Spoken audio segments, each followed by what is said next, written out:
తీసుకోరాం Ramayya IPL చారి నీ కొరకే చూస్తున్నా పెళ్లివారేది అది కదా అతనే అబ్బాయి హీరో లెక్క ఎంటర్ అవుతుంది చూసినా ఆయన అబ్బాయి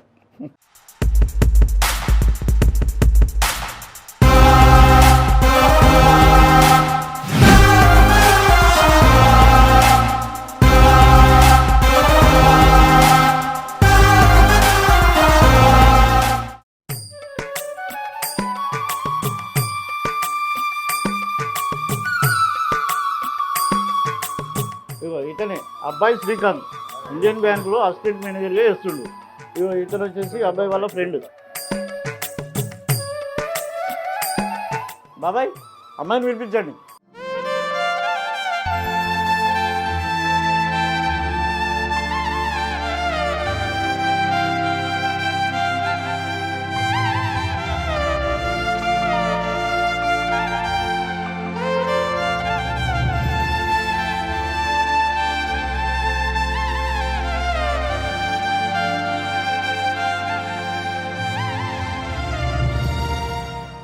పల్లవి ఇతనే అబ్బాయి. మీరు ఇటు కూర్చోండి, మీరు అటు కూర్చోండి.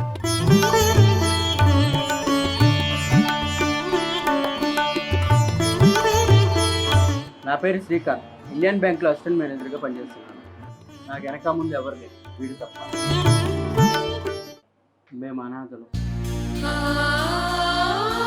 చూడమ్మా పల్లవి, నీకు అత్తమామల పోరు ఆడపడుచుల పోరు అసలే ఉండదు. ఏంది నేను లేనా? ఆడపడుచువారా? ఆడపడుచు కాకపోతే మగపడుచు అనుకోరా? మేము అనాథలం, ఆశ్రమంలో కలిసి పెరిగిన. నాకు వీడిని నేను తప్ప మాకు ఎవ్వరు లేరు. మేము అనాథలం కాబట్టి మాకు పిల్లని ఇవ్వడానికి ఎవ్వరు ముందుకు వస్తలేరు. బాధపడకండి బాబు, మేమందరం ఉన్నాముగా. బాబు నేను శిల్పిని. కొన్ని వేల సంవత్సరాల నుండి ఈ భారతదేశ చరిత్రను సాంప్రదాయాలను ఈ ప్రపంచానికి చాటి చెప్పిన మేము ఈరోజు దుర్భర పరిస్థితిలో ఉన్నాము. ఉన్నంతలో అమ్మాయి పెళ్లి చేసి ఇవ్వగలము కానీ పెద్దగా కంటగానుకలు ఏమి ఇచ్చుకోలేము బాబు. నా కట్న కానుకలు ఏం అవసరం లేదండి, పెళ్లి ఖర్చు కూడా నేనే భరిస్తాను. ఇంకేమిటి పెళ్లి మ్యూజికే.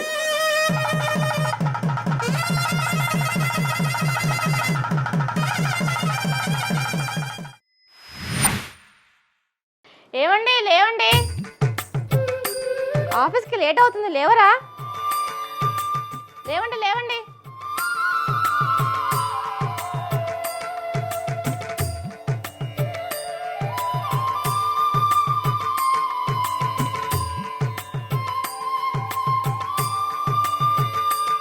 అబ్బా ఎంత లేచారా? నేను ఇంతలా అరుస్తుంటే లేచానని చెప్పొచ్చుగా. ఏంటి అలా చూస్తున్నారు? ఏం లేదు, ఇన్నాళ్ళు ఇంట్లో నేను ఒక్కనే ఉన్నాను కదా. మహా అయితే మా శ్రీధర్ గారు. ఇదే నా ప్రపంచం. త్వరగా లెమ్మనేవారు లేరు, తిన్నామని అడిగేవారు లేరు, త్వరగా ఇంటికి రమ్మనేవారు ఎవరు లేరు. నీ చేత మళ్ళీ మళ్ళీ అలా పిలిపించుకోవాలని ఉంది.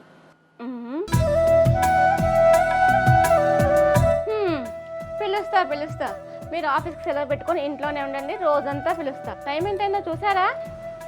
అమ్మో, ఆఫీస్ టైం అయింది. ఏమో టిఫిన్ అయిందా? టిఫిన్ అయింది కానీ ఒక నిమిషం ఆగండి.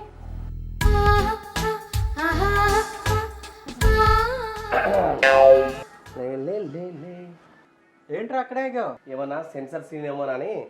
ఈ మొహం. రండి అన్నయ్య కూర్చోండి, ఇద్దరికి టిఫిన్ తీసుకొస్తాను. సారా కూర్చో.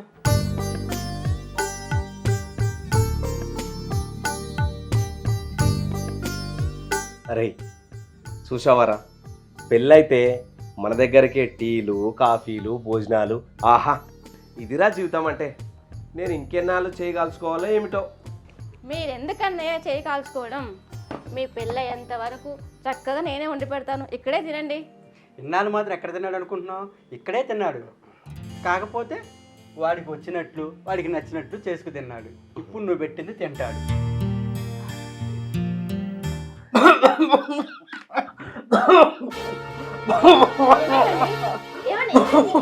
ఏమైందిరా?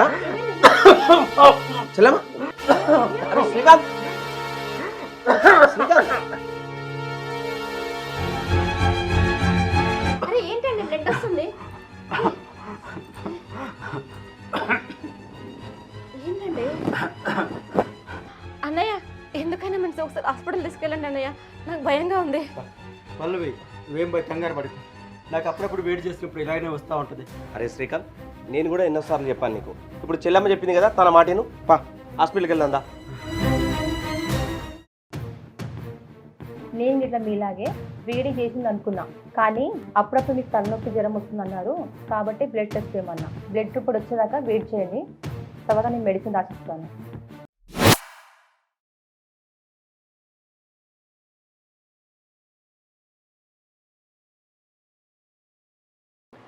ఏమండి, మీతో ఒక విషయం మాట్లాడొచ్చా?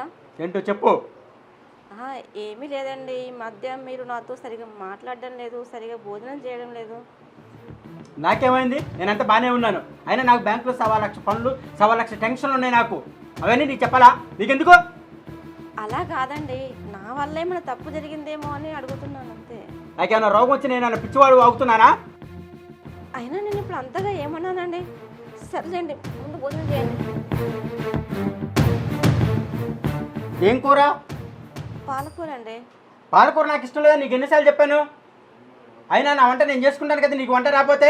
ఎవరైనా పెళ్ళి అయితే భార్య చేత కమ్మని వంట చేయించుకొని తినాలనుకుంటాడు. అయినా అంత అదృష్టం నాకు లేదు కదా. చిచి, ఏమంట ఇది? ఏమైందమ్మా? ఏందిరా గొడవ ఏంటి? చూడండి, మొన్నటి నుండి ఇలాగే చేస్తున్నారు. టీ బాగాలేదంటారు, భోజనం బాగాలేదంటారు. నేను ఏది చేసినా తప్పే అంటున్నారు. తనకి అసలు ఏం నచ్చట్లేదు. నేను ఏం తప్పు చేశాను అన్నయ్య? తనకి ఎంతో ఇష్టం అని చెప్పి ఈరోజు పాలకూర ఉండాను, అది కూడా బాగాలేదని తిడుతున్నారు. అసలు ఏం జరిగిందో నాకు అర్థం కావట్లేదు అన్నయ్య. నేనేం తప్పు చేస్తానో చెప్పమనండి. అంటే నేనే కావాలని గొడవ పడుతున్నానని వీడికి కంప్లైంట్ చేస్తున్నావా? అసలు నేను ఏ తప్పు చేస్తానో నాకు తెలుస్తే కదా అన్నయ్య నేను సరిదిద్దుకోవడానికి.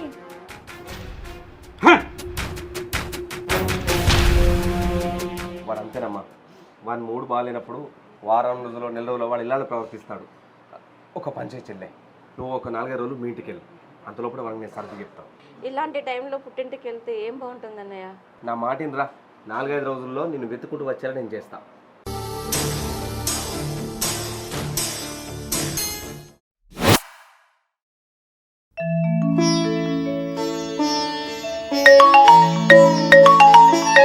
హలో అన్నయ్య. పల్లవి బాగున్నావారా? ఆయనకి ఎన్నోసార్లు ఫోన్ చేశాను అన్నయ్య, అసలు ఫోనే లిఫ్ట్ చేయట్లేదు. ఒక శుభవార్త చెప్పాలన్నయ్య. శుభవార్తన ఏంటి రాని? అదే అన్నయ్య, నువ్వు మామయ్య కాబోతున్నావు. అంటే నువ్వు మీ ఫ్రెండ్ నాన్న కాబోతున్నారు, నేను అమ్మని కాబోతున్నారు, నువ్వు మామయ్య కాబోతున్నావు అన్నయ్య. ఈ శుభవార్త చెప్దామని ఫోన్ చేస్తే ఫోన్ లిఫ్ట్ చేయట్లేదు అన్నయ్య. నేను మెసేజ్ కూడా పెట్టాను. సరేరా, మంచి శుభవార్త చెప్పినావు. నేను వారికి చెప్తా కానీ నీ ఆరోగ్యం జాగ్రత్త.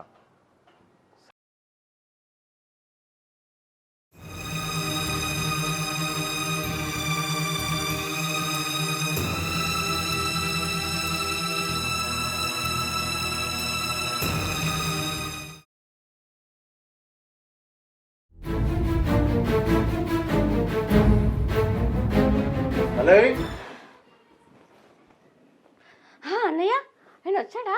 ఎక్కడున్నాడు? మనకి ఆఫీస్లో అర్జెంట్ పని ఉందని రాలేకపోయాడు. నీ ఆరోగ్యం బాగుండాలని ఇవన్నీ నాతో పంపించాడు. తీసుకోరా చెల్లి. పోనీలే అన్నయ్య, ఇవన్నీ చూస్తుంటే ఆయనకి నా మీద కోపం తగ్గినట్టుంది. భార్య గర్భవతం తెలితే ఏ భర్త అయినా ఎగిరి గంతేస్తాడు, పక్కనే ఉండాలని అనుకుంటాడు. కానీ శ్రీకాంత్ ఇలా చేస్తాడని నేను అనుకోలేదు. పెళ్లికి ముందు శ్రీకాంత్ని చూసి నేను ఎంతో మంచివాడు అనుకున్నాను. ఇలా ప్రవర్తిస్తాడని కలలో కూడా అనుకోలేదు. పెళ్ళికి ముందు ఇలాంటి వాడు తెలిసినా కూడా మేము పిల్లలు ఇచ్చేటోళ్ళమే కాదు, అనాథని తెలిసి కూడా పిల్లనిచ్చినాం. ఏదో మా పరిస్థితి బాగాలేదని ఇచ్చినాం. అసలు ఇలాంటి వాడని తెలుసుంటే నేను పిల్లనే ఇచ్చేవాడిని కాదు. ఇంకో 4 రోజులు చూసి వాళ్ళ ఆఫీస్కి వెళ్ళి నేను అడగాల్సింది అడిగేస్తాను. నాన్న నువ్వు ఆగు. అన్నయ్య మీరేమనుకోకండి, వాళ్ళు ఏదో బాధలో అలా అంటున్నారు. ఆయన తప్పకుండా నా గురించి వస్తాడు, నాకు ఆ నమ్మకం ఉంది. సరేనమ్మా, నేను వెళ్ళొస్తాను.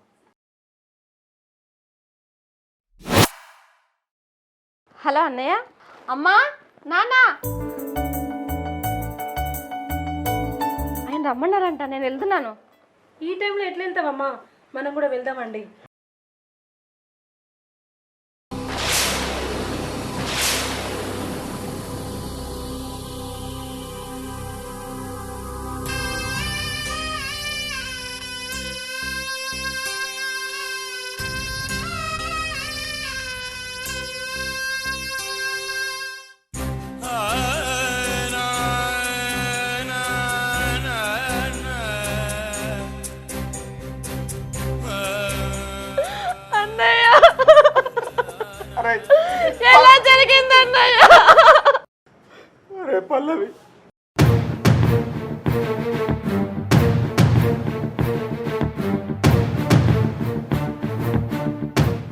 మీ రిపోర్ట్ చూశాను, మీ ఇంట్లో పెద్దవాళ్ళని తీసుకురండి.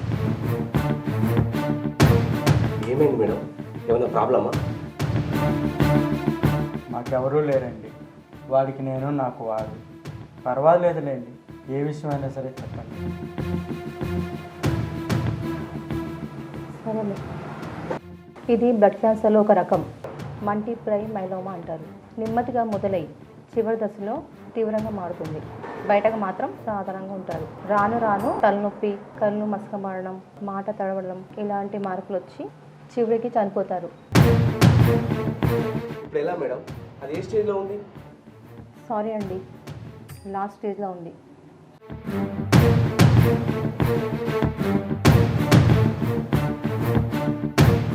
మేడం, ఒక చిన్న రిక్వెస్ట్. నేను చనిపోతున్నందుకు నాకు బాధ లేదు, ఎందుకంటే నేను అనాథను. ఇన్నాళ్ళు నాకు ఏదైనా బాధపడే వాళ్ళు ఎవరూ లేరు. నాకు 3 నెలల క్రితం పెళ్ళయింది. ఈ విషయం పెళ్ళికి ముందు తెలిసినా పెళ్లి చేసుకునేవాడిని కాదు. కానీ ఇప్పుడు ఒక అమ్మాయి జీవితం నా వల్ల నాశనం అవుతుంది. డాక్టర్ ప్లీజ్, నా కోసం కాకపోయినా నా భార్య కోసమైనా నేను ఎలాంటి ట్రీట్మెంట్ తీసుకుంటే బతుకుతానో చెప్పండి. ఎక్కడికైనా వెళ్తాను, ఎంత డబ్బైనా ఖర్చు పెట్టుకుంటాను. Please doctor, please.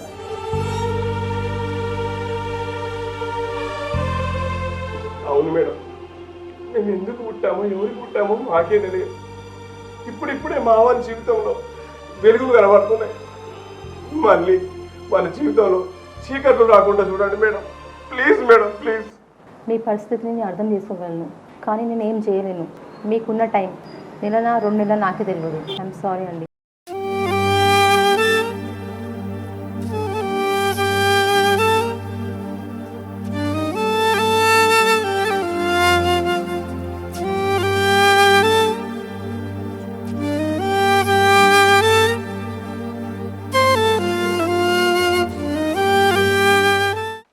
ఏంట్రా నువ్వు మాట్లాడేది? పల్లవికి మరో పెళ్లి చేస్తావా? మతుండే మాట్లాడుతున్నావా? పల్లవికి ఏం చెప్పి ఒప్పిస్తావురా? అసలు తను ఎలా ఒప్పుకుంటుంది? అరే శ్రీకాంత్, చిన్న రక్తపు చుక్క చూస్తేనే పల్లవి ఎంత విలువలాడిందో చూసావు కదరా. ఇంతకుముందు మన హాస్పిటల్ ఉంటే నాకే 10 సార్లు ఫోన్ చేసిందిరా. అలాంటి దానికి మళ్ళీ పెళ్ళా? చెట్.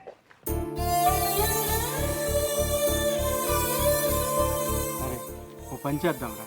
నాపై తనకి ద్వేషం, కోపం వచ్చేలా నా ప్రవర్తన మార్చుకుంటారా? ఏం మాట్లాడుతున్నావురా నువ్వు? నువ్వు అలా చేస్తే తను ఇంత బాధపడుతుందిరా? రావాలి, నా మీద కోపం రావాలి. నా మీద కోపంతో తను నాకు విడాకులు ఇచ్చి ఇంకో పెళ్లి చేసుకుని హాయిగా బతకాలి.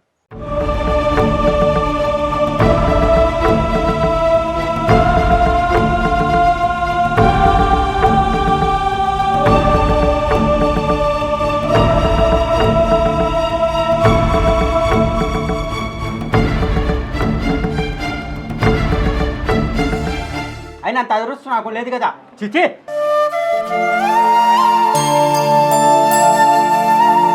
సరేరా, మంచి శుభవార్త చెప్పినావు. చూసావురా, దేవుడు ఎంత గొప్పవాడు. నన్ను తన దగ్గరికి తీసుకెళ్తూ నా ప్రతిరూపాన్ని ఇక్కడికి పంపిస్తున్నాడు. తానుడు తలిస్తే దైవముడు తలిసినట్టు ఏంట్రా ఇది? ఈ టైంలో ఆడవాళ్ళకి చాలా కోరికలు ఉంటాయి అంట. తనకి ఏ లోటు రాకుండా దగ్గరుండి చూసుకోవాల్సిన బాధ్యత నీదేరా. సరే, ఒకసారి పల్లవిని చూడాలని ఉందిరా.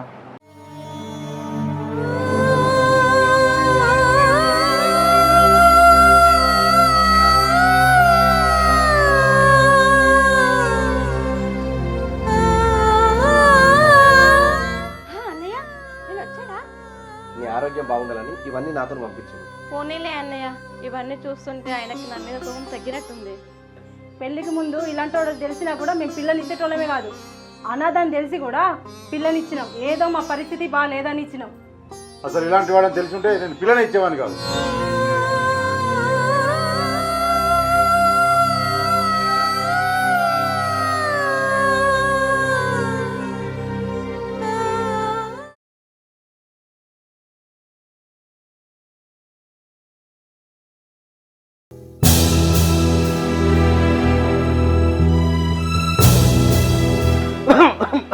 శ్రీకాంత్, తినడానికి ఏమైనా తీసుకురావాలన్నారా? వద్దురా. వద్దంటే వెళ్ళారా? టాబ్లెట్లు వేసుకోవాలి కదా. సరే, నేను పోయి పాల ప్యాకెట్ అని వేసుకొని వస్తా. కొన్ని పాలన తాగు.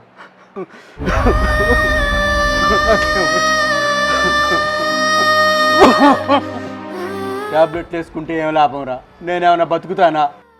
నిన్నటి నుండి తల భారంగా ఉందిరా, కళ్ళు మసకలు అవుతున్నాయిరా, ఈరోజు 4 సార్లు బ్లడ్ వామిటింగ్స్ అయినాయిరా. నాకు ఏదోలా ఉందిరా. అరే నువ్వు లేరా, ముందు హాస్పిటల్కి వెళ్దాం.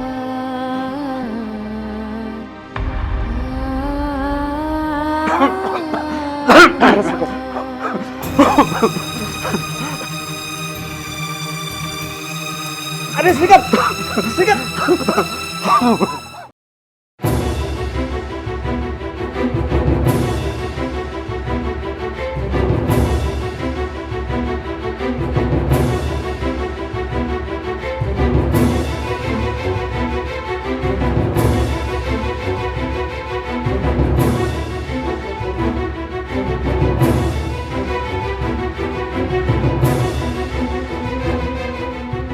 అరే శ్రీకాంత్, నీకేం కాదురా? నేనున్నా, ఏం కాదురా? నా హాస్పిటల్కి వెళ్తారా? నీకేం కాదురా శ్రీకాంత్? అరే శ్రీకాంత్, హాస్పిటల్కి పంపరా.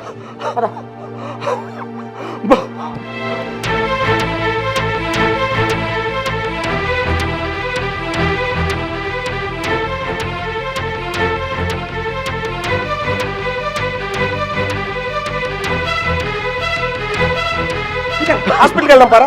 వద్దురా, వద్దురా, నిన్నెప్పుడు ఏం అడగలేదురా. ఒకటి అడుగుతాను రా, చేసి పెట్టరా. చెప్పురా. పళ్ళు విని చూడాలని ఉందిరా. నేను క్యాబ్ బుక్ చేస్తాను.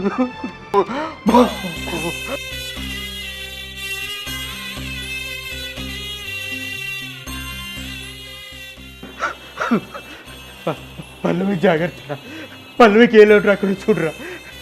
ఆఫీసులో అన్ని చెప్పి ఉంచండి రా. నా పేరు మీద ఉన్నవన్నీ ఆస్తులన్నీ పల్లవి పేరు మీదకి ట్రాన్స్ఫర్ చేయించాను రా. పల్లవి జాగ్రత్త, పల్లవి జాగ్రత్త. ఇప్పుడు అవన్నీ ఎందుకురా? హాస్పిటల్కి వెళ్దాం పరా. పల్లవికి ఫోన్ చేయరా, ఒకసారి మాట్లాడతా.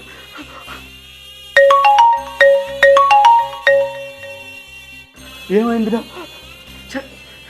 ఫోన్ ఎవరు లిఫ్ట్ చేస్తలేరురా? మళ్ళీ చేయరా.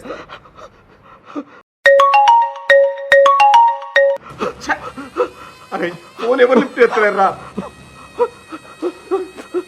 వాళ్ళ నాన్న కూడా ఫోన్ చేసినరా, లిఫ్ట్ చేస్తలేరు. అరే శ్రీకాంత్ పారా, మన హాస్పిటల్కి వెళ్దాం పారా. శ్రీకాంత్ పారా. అరే అరే పల్లవి ఫోన్ చేస్తుంది రేకో. పల్లవి, హలో పల్లవి.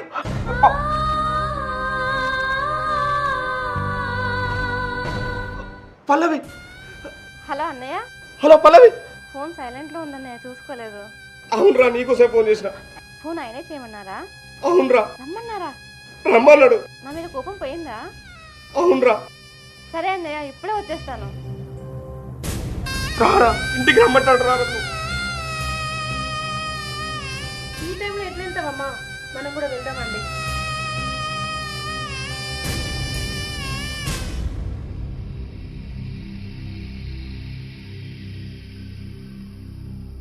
నాకు ఈ విషయం తెలియకమ్మా అల్లుని నేను అపార్థం చేసుకున్నా. బా బంగారం వద్ద అల్లుని నేను దూరం చేసుకున్నా. నేను లేని జీవితం నాకు వద్దమ్మా. నీ కడుపులో దీని ప్రతిరూపం పెరుగుతుందిరా. వాడి కోసమన్నా నువ్వు బతకాలి.